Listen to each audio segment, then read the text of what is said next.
Imagine trying to enjoy a nice walk on the beach, only to be interfered with after a few minutes with some back pain, leg pain, tingling numbness, and weakness that goes down into your leg, and it only eases when you bend forward or you sit down. It could be a condition called lumbar spinal stenosis. Hi, my name is Dr. Rob Bates. I'm a chiropractor and a certified athletic trainer. I'm going to show you exactly why this is going on. I'm going to show you some of the safest exercises that you can do at home that can open up those areas and give you relief so you don't go running off for any type of surgeries. Lumbar spinal stenosis is a narrowing of the nerve canal where the nerves, the spinal cord and nerves are passing through, and it creates pressure on that area and it can give you symptoms like we just talked about. Some of the most common symptoms are going to be back pain, leg pain, you get tingling, numbness, weakness down the leg, and some cramping.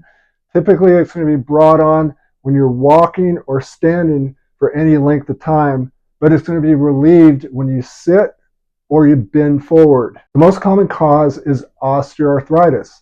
The most common cause of osteoarthritis is when you have old injuries or repetitive poor posture positions over time, and it will cause one or more of the spinal bones to lock up and not move properly.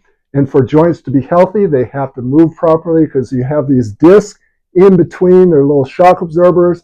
They have a poor blood supply, so it needs to have motion of that joint in order to draw fluid and nutrients into the joint and push waste products out to keep the joint healthy. But when the joint locks up, it's out of alignment, it doesn't move, so that it's not going to hydrate, which means the disc will dry out, they'll break down. That's where you start getting disc bulges, bone spurs, thickening of these spinal ligaments, maybe some cysts, and it will start narrowing the canal until eventually over a year's period of time that you may get lumbar spinal stenosis and all those symptoms that go with it. So the goal of these exercises that we're going to give you is really to open up that nerve canal, because a normal spine has a curve, but when you flex forward a little bit, it will open up that nerve canal and it will cause a relief of the pressure. It'll take pressure off the nerve, desensitize the nerve, allow that pain to go down. So the type of exercise that we want to employ is going to be more like flexion-based exercise, because those flexion-based exercises are perfect for opening up those nerve channels to relieve the pressure. The things that we'd want to avoid the type of exercises is more extension type of exercises like Cobra, to where it's going to put extension and it's actually going to close down that nerve canal and it can make things worse. So the goal of these exercises, like we were saying, is we want to get more into a flexed position. If you go out for a walk and you start to begin to feel some of the symptoms come up, or the pressure or the pain and the symptoms, then what you want to do is get used to performing a pelvic tilt, where you're going to brace abdominals like you're getting hit in the stomach, and then tuck the tailbone under. You don't want to have the Donald Duck butt. You want to tuck that tailbone under. This will allow you to open up those nerve channels, so as you're standing or you're walking, it'll allow you to stand and walk a little longer. Now in some of my other videos, I go into several different techniques that you can do, that you can decompress and acclimate your body to where you can walk longer and longer, even though you have the lumbar spinal stenosis, where you can walk miles at a time without any pain.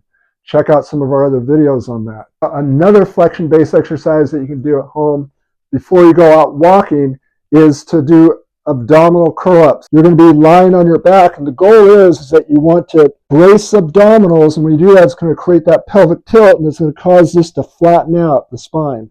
So when it flattens out, it's opening up those nerve channels once again, along with strengthening abdominals in the front. So this first exercise, the abdominal curl-ups, you want to brace abdominals like you're getting hit in the stomach.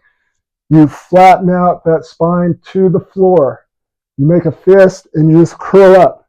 Now you want to hold each one of these exercises that I'm giving you. You want to hold that for 30 seconds. It's important because now these other exercises we're going to strengthen, we're going to stabilize, and we're going to stiffen up the spine. It will also allow and prevent micro slippages of the spine, so when you're out there walking and move around, it won't slip and throw you into the pain of lumbar spinal stenosis. You want to brace, come up to this position, hold for 30 seconds, then repeat that 3 repetitions. Next exercise is going to be the lateral plank.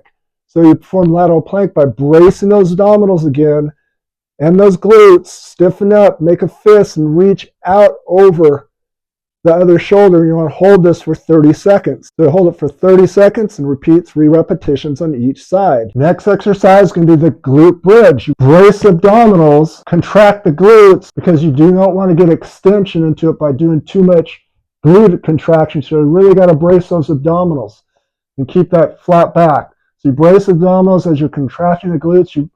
You press up into that bridge. Don't go into extension. Hold it for 30 seconds. And you're going to repeat that 3 repetitions. The last exercise is going to be the bird dog. Got to be careful not to go in too much extension. So you brace abdominals, keep a neutral low back, extend one leg out and point the toe towards your head. Do not overextend. Bring it down low. Reach out. And you want to brace this and hold it for 30 seconds and repeat 3 repetitions on each side. You want to perform these exercises before you go out and do your walk. And you want to perform these anywhere from 3 to 7 times per week. Also, it's very important to get a good night's sleep because people with lumbar spinal stenosis typically don't get comfortable while they sleep. They're not going to get good night's sleep, which means their body's not going to be fresh and regenerated the next morning. So it's important. Check out this next video so you can learn the best positions to get into so you get a great night's sleep and be fresh and regenerated for the next day.